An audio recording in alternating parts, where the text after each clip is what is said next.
অনেকেই বলে মেয়েদের পেটে নাকি কোনো কথা গোপন থাকে না, কিন্তু এমন অনেক কথা আছে যা বিয়ের পরেও স্ত্রী তার স্বামীকেও বলে না। কথাই আছে না, নারীদের বুক ফাটে তবুও মুখ ফোটে না।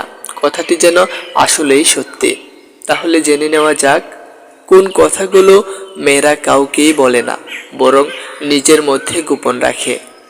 নারী পুরুষকে দেখানোর জন্য সাজে না, তারা নিজের জন্য সাজে। নারীরা মিথ্যা প্রশংসা একেবারেই পছন্দ করে না। নারীরা মোটেও টাকা পয়সা দেখে পুরুষকে পছন্দ করে না, পছন্দ করে তার স্ট্যাটাস দেখে। নারীরা সিক্স প্যাক, ফিগার আর সুদর্শন পুরুষ দেখে মজা পায়, কিন্তু নিজের জন্য তেমন পছন্দ করে না।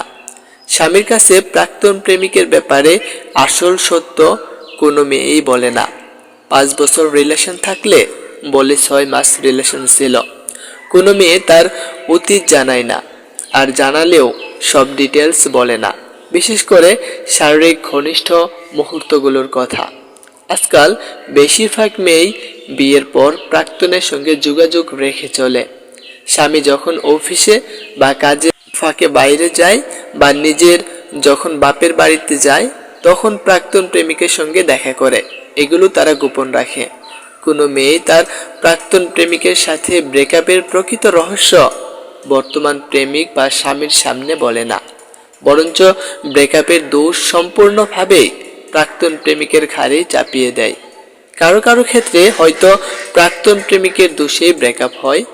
মেয়েরা নিজেদের বয়স নিয়ে সবচেয়ে বেশি মিথ্যা বলে থাকেন। নিজের বয়স কিছুটা কমিয়ে বলতে পারলে, বিশেষ করে পুরুষদের সামনে বয়স লুকাতে তারা দ্বিধাবোধ করে না। একটু কম বয়সী হিসেবেই পরিচিত পাবার জন্য এই মিথ্যাটি বলে থাকেন। এই মিথ্যা কথা বলা আসলে মেয়েরা পরিবার থেকেই শিখে থাকেন। নিজের দোষ বা ভুলের ক্ষেত্রেও মেয়েরা পারদর্শী।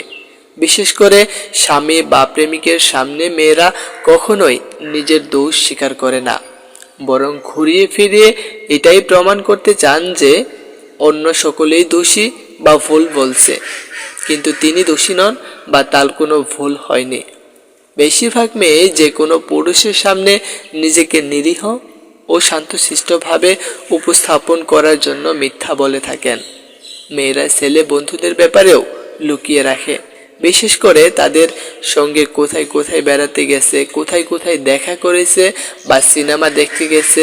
হালকা দুষ্টামির কথাগুলো ছেলে বন্ধুদের প্রতি ক্রাশ লুকিয়ে রাখে। বেশিরভাগ মেয়েরাই তার প্রেমিকে বা স্বামীকে বলে না।